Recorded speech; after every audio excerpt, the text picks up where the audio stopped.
What you're looking at is a lineup. A lineup of one of the best teams in the NHL for the Montreal Canadiens, and a first line that happens to be one of the best lines in hockey. Period. That's it. That's the entire thesis here. Cole Caufield, Nick Suzuki, and Juraj Slafkovsky are one of the NHL's best lines. And we have the numbers to prove it.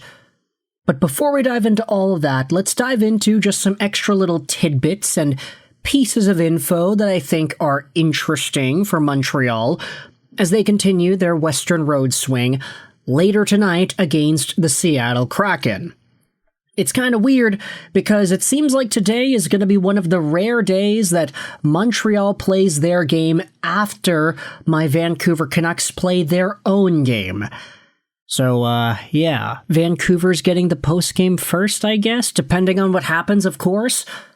But this first line in Montreal is doing really well. And, of course, when you look at the NHL standings, the Canadiens are number 1 in the Atlantic Division. They're tied for 4th in the league in general with the Colorado Avalanche, just behind Pittsburgh, Utah, and New Jersey. That Pittsburgh Penguins team is absolutely legit. Who would have seen this coming? 7-2-1 in their last 10. Sidney Crosby's got 1,700 points. Evgeny Malkin's popping off. Justin Brazeau's looking good. But Montreal is right there amongst the top of the NHL. And the first line's got some pretty good vibes to it. Let's go out there and look at some commentary made by Nick Suzuki, for example, on the Habs' first line with Caufield and Slafkovsky. "We're really close," he says. "The three of us love spending time together. We love playing on a line together. We've had a ton of fun over the last few years, getting to know each other, growing our games. I think the sky is the limit for all of us." And look at that smile from Cole Caufield and his white toque over there. He's proud of his captain. Pretty good vibes over there. Scrolling up over here, we have ourselves Juraj Slafkovsky going out there talking about the power of friendship with his two line mates. We have new nicknames. Suzuki is Big Bro, I'm the Little Bro, and Cole is Medium Bro. We just hang out together, have fun, and we enjoy that we get to do this together. So, yeah, that's the Little Bro right there for you. And Cole Caufield is Medium Bro. Probably, I think there's a comment on the Reddit that says that, yeah, this is the first time Cole has been called Medium for anything, which I don't think is all too accurate, because if you want to talk about, small guys, yeah, Cole Caufield is one of the smallest in the league at 5'7", but he's taller than I am, so there's that. Yeah, I'm 5'3", folks. I like to mention that once in a while because it really does surprise people, but I guess I give out short king energy if you wanted to say that. You also had yourselves Rono posting this on Twitter. This is the season where Nick Suzuki is finally playing at a Patrice Bergeron level defensively. And somehow, no one's talking about it. Likely because Suzuki is putting up points. Montreal has only allowed 5 goals against with Suzuki on the ice at 5v5. Yes, it's true that Nick Suzuki is at 13 points in 10 games, but his offensive rating is only in the top 45% of the league. Is at a 55 percentile wins above replacement number. But his defense is in the top 3% of the NHL. 97 percentile WAR number. That is absolutely outstanding. This guy has totally taken a step up defensively whilst producing some crazy good offense that's on pace for, let's do the math, 13 divided by 10 multiplied out by 82. That's on pace for 106 points. If Nick Suzuki gets 100 points, Cole Caufield and Slafkovsky are going to be trailing right behind him. This first line continues to cook in the ways that they have been, then really the sky is the limit indeed, says Nick Suzuki. But the crazy part is, I started this video out by saying that, hey, we have the numbers to prove that the Habs first line is amongst the best of the best. Welp, literally, that's what we have here.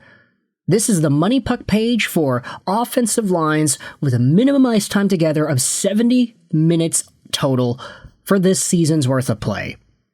The metric is expected goals, and when you take a look at the expected goal percentages, you will see that the top lines in the NHL go as follows.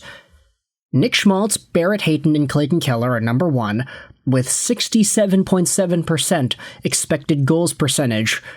Lehkonen, McKinnon, Necas are number 2 with 67.2, and 63.1 is good enough for third. It's Suzuki, Slafkovsky, and Caufield. Big Easter egg, they also have the most minutes by far, if you sort by all these other lines over here. 120 minutes together, it is the most utilized line in hockey, and it is amongst the best, with a total of 6.5 goals for expected and 3.8 goals against expected. These are some pretty good numbers, and they are above so many teams' top lines over here. It's kind of interesting because teams like Utah, they've got 2 lines here at the top. Schmaltz, Hayton, Keller, Dylan, Genther, Cooley, and Mrtka. But the Montreal Canadiens also have themselves another line available too. They have the 12th overall line too, in Newhook, Kapanen, and Demidov. Of course, though, this metric only measures 18 total lines because there's a minimum of 70 minutes put on there. If we just go to, in general, minimum ice time of 10 minutes, you're going to get a bunch of other lines over here, like Buchnevich, Thomas, and Kyrou was really good, but they only had 11 minutes together, so it's a little bit different. Frederick, Draisaitl, McDavid, like, you're probably not going to see that line utilized for most of the year, so it's not really all too important to look at it, I would say. But, inevitably, if you just kind of go over to some of these first lines over here, you will see that there are some other lines that are good enough to be placed on the list, but hey, Suzuki, Caufield, Slafkovsky is getting double the ice time than all these lines over here, so I can comfortably say that they are still amongst a class of their own. I mean, Marner, Hertl, Dorofeyev's looking pretty good, but that's because things got to get shuffled around with the Mark Stone injury. New Jersey's always moving stuff around too, and you also have Anaheim and Dallas in that conversation as well. I mean, you can't go out there and tell me that Josh Doe and Ryan McLeod and Alex Tuck is a better line than Suzuki, Caufield, Slafkovsky at this time. It's just kind of with the territory when you're dealing with lines, so you gotta add a little bit of a sample size of minutes, and that's where Slafkovsky and the Suzuki-Caufield duo fare very well. But with all this in mind, I want you to let me know your thoughts in the comment section below. How do you feel about the Slafkovsky, Suzuki, and Caufield line being ranked as highly as it is? I mean, just amongst some of these most utilized lines, they are amongst the top in most of these categories, and the point production speaks volumes to that as well, which we haven't even discussed fully in this commentary. Nick Suzuki, as we mentioned, 13 points in 10 games played for the Montreal Canadiens. Slafkovsky has himself 5 points in 10 games, so he kind of needs to get going a little bit, but he still is a very good play driver on that line.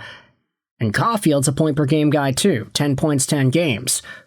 Do you agree with the assessment that the Canadiens' top line is one of the best in the NHL at the moment? Do you disagree? And how do you feel about the nicknames, the fact that Cole Caufield is called Medium Guy? Medium Guy? Medium Bro. That's what it is. If you enjoyed this video, feel free to hit the like button. If you didn't, the dislike button is there for you as well. Thoughts in the comment section below. I hope you enjoyed this video. And bye.